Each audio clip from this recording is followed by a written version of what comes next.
जय हिंद दोस्तों। The greatest education with Sandeep sir परिवार आपका स्वागत करता है।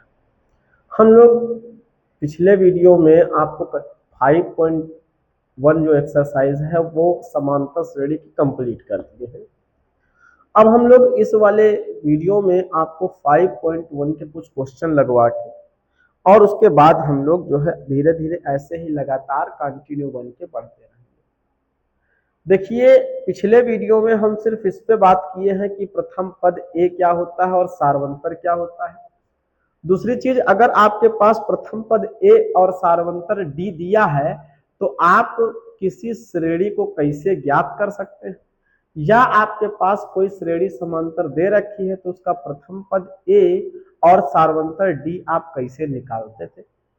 दूसरी चीज और पढ़ चुके थे कि किसी भी श्रेणी को देख करके और उसे हल करके हम कैसे पता करते थे कि यह श्रेणी समांतर श्रेणी है या नहीं है। इन सारी चीजों को हम लोग पिछले वीडियो में पढ़ चुके हैं। अब इस एक्सरसाइज में हम पढ़ेंगे कि जैसे मान लीजिए आपके पास कोई श्रेणी दे रखी है जो समांतर श्रेणी है, जिसके 2 या 3 4 पद दे देगा आपको, और फिर आपसे क्वेश्चन में बोलेगा कि दी हुई जो श्रेणी है इसका 4 पद जो दे रखे हैं इनको छोड़ के आप 20वां पद बताइए कि क्या होगा, या बोल देगा 50वां पद बताइए इसका क्या होगा। ऐसे आपसे क्वेश्चन पूछेगा, श्रेणी दे देगा और बोल देगा कि इसका 25वां पद क्या होगा, 26वां पद क्या होगा, 50वां पद क्या होगा। इस वाली एक्सरसाइज में हम लोग इस चीज के बारे में पढ़ेंगे। लेकिन उससे पहले हम इस क्वेश्चन में समझ लें कि ऐसे अगर क्वेश्चन आएगा तो हम लोग निकालेंगे कैसे। समझिए ध्यान से। देखिए, आपकी समांतर श्रेणी का अभ्यास 5.2 है, जिसमें आपका ये पहला क्वेश्चन आपका जो है दे रखा है बोर्ड पे।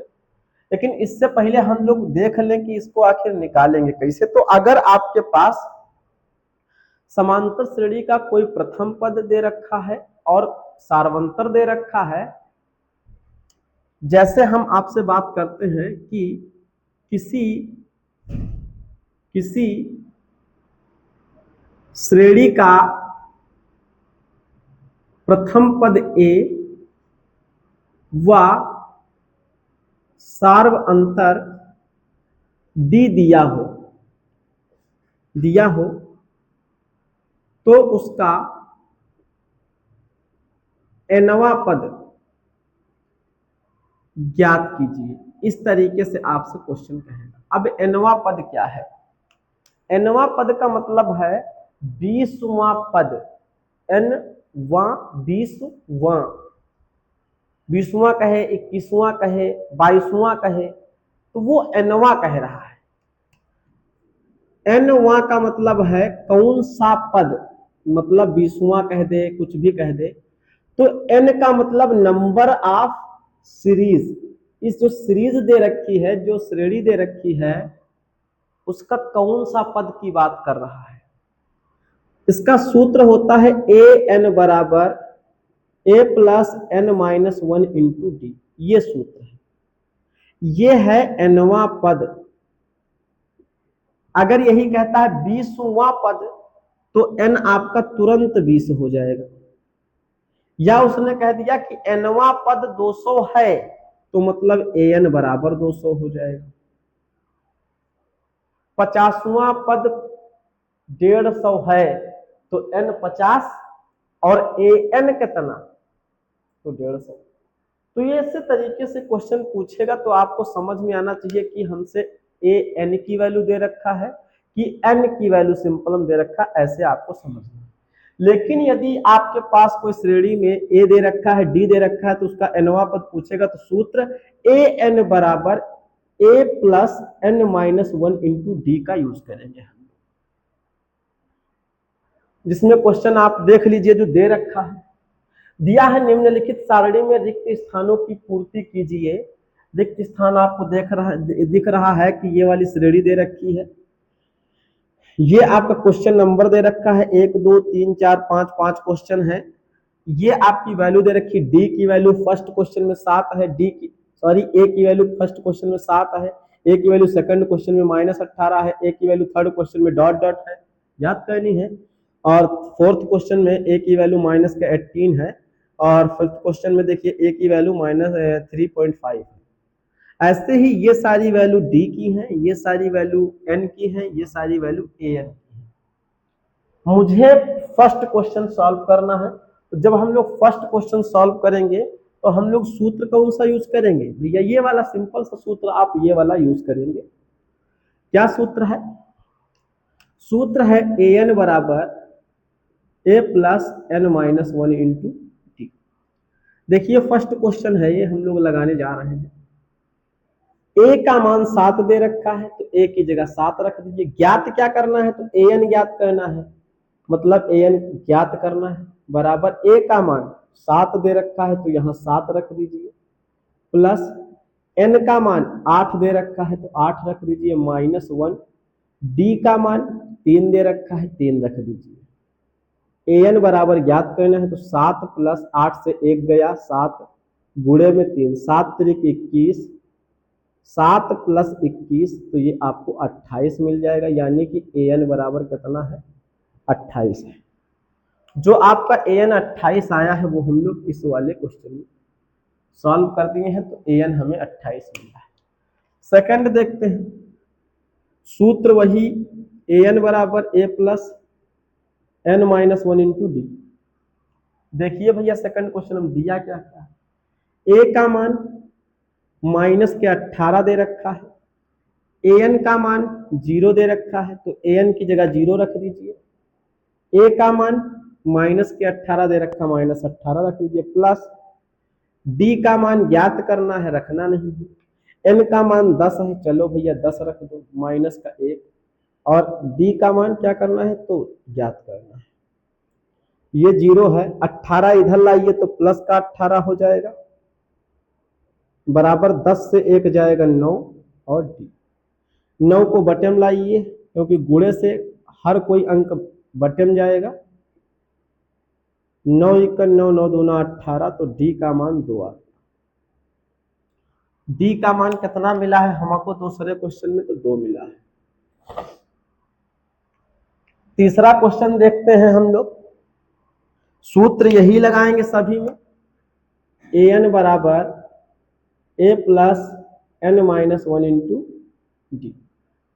देखिए तीसरे क्वेश्चन में ए की वैल्यू ज्ञात करनी है, पढ़ा रहने देंगे। डी की वैल्यू -3 है, एन का मान 18 है और ए एन का मान -5। ए एन की जगह पर -5। ए का मान ज्ञात करना है, पढ़ा रहने दीजिए, प्लस एन का मान 18 है, 18 रख देंगे, -1। डी का मान कितना दे रखा है तीसरे क्वेश्चन में? -3 है, गुणे -3, -5 बराबर ए प्लस 18 से 1 जाएगा 17, गुणा करना है -3 के साथ, -5 है ए प्लस 17 × 51, प्लस माइनस माइनस के 51, -51 इधर लाइए तो -5 प्लस का 51 हो जाएगा, और बराबर में 1, 51 से 5 जाएगा तो 46, चिन्ह बड़े अंक का, तो ए का मान 46 आ जाएगा। तो क्वेश्चन नंबर थर्ड में आपको ए की वैल्यू कितनी मिली है? तो 46 मिली है। अब देखिए क्वेश्चन नंबर 4। क्वेश्चन नंबर 4 में देखिए ए का मान -18.9 दे रखा है, डी का मान 2.5 है, एन की वैल्यू ज्ञात करनी है, और ए एन बराबर 3.6 है। सूत्र आपको वही लगाना है। सूत्र क्या लगाना है? ए एन बराबर a plus n minus one into d. A n की वैल्यू कितनी दे रखी है?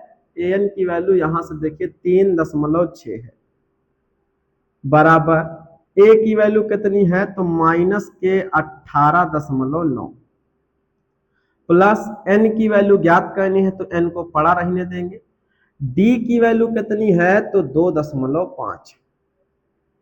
18.9 इधर आएगा तो प्लस का हो जाएगा, 3.6 प्लस 18.9, n-1 और गुणे में है 2.5। ये जोड़िएगा तो कितना आएगा? 3.6 जोड़ना है 18.9, दशमलव बाद वाला दशमलव बाद जुड़ेगा, 9 और 6 15, 15 के 5 हासिल 1 आया, 8 3 11 और 1 हासिल 12 हासिल फिर 1 आया, और ये हो गया 1 1 2, 22.5। कितना हुआ 22.5 बराबर n-1 और 2.5 गुणे 2.5 इधर उठ के आएगा तो 22.5 के बटे में चला जाएगा 2.5 बराबर n-1। दशमलव हटाइए ऊपर नीचे, दशमलव के बाद एक अंक है ऊपर भी एक अंक नीचे तो बराबर हट जाएगा। 225 बटे 25 बराबर n-1। 25 का पहाड़ा 9 बार लगेगा 225 और n-1 1 इधर आएगा तो 9 प्लस 1 बराबर n हो गया 10। n का मान कितना आया है 10 आया है। तो चौथे क्वेश्चन में n का मान हम लोगों को 10 मिला है। अब देखते हैं हम लोग पांचवा क्वेश्चन। पांचवे क्वेश्चन में हम लोगों के पास a की वैल्यू 3.5 दे रखी है, d की वैल्यू 0 दे रखी है, n का मान 10.5 दे रखा है और an की वैल्यू ज्ञात करें। फर्स्ट क्वेश्चन में भी हम लोग an ज्ञात किए थे और इस क्वेश्चन में भी हम लोग an ज्ञात करेंगे। चलिए देखते हैं। सूत्र वही रहेगा an बराबर a plus n-1 into an की वैल्यू ज्ञात करनी है, इसे ज्यों का त्यों पड़ा रहने दीजिए, an को an ही रहने दीजिए। a का मान देखिए कितना दे रखा है तो 3.5, कितना दे रखा 3.5 प्लस n का मान कितना दे रखा है तो 10.5 दे रखा है, माइनस का 1, d का मान कितना दे रखा तो 0 दे रखा, d का मान 0 वैल्यू गुणे में है इस पूरे पद के साथ तो 0 के साथ गुणा करेगी ये पूरी वैल्यू तो 0 हो जाएगी। तो ये पद पूरा 0 हो गया तो an बराबर कितना बचा है 3.5। an बराबर कितना 3.5। an वाले पद में आप 3.5 भर दीजिए। देखिए ये सारे 5 क्वेश्चन आपके थे, हम आपको पांचों क्वेश्चन करवाए हैं तो आशा करते हैं कि आपको ये पांचों क्वेश्चन बेहतर समझ में आए हैं। समझना सिर्फ इसमें इतना था कि यदि आपके पास a, d और n दे रखा है और an दे रखा है, या मान लीजिए इन सारी पॉइंटों को दिया है तो आपसे कोई पद ज्ञात करने के लिए कहता है तो सूत्र कौन सा लगाएंगे तो an बराबर a plus n-1 into D. जहां पर an nवां पद है, n नंबर ऑफ मतलब संख्या है किस पद की बात कर रहा उस नंबर पर की, और a आपका प्रथम पद है और d सार्वंतर है। तो इस तरीके से ये सारे क्वेश्चन आपको समझ में आए होंगे। नेक्स्ट क्वेश्चन हम लोग जो क्वेश्चन नंबर 2 के हैं वो क्वेश्चन आपको नेक्स्ट वीडियो में मिलेंगे। तो आज के लिए धन्यवाद।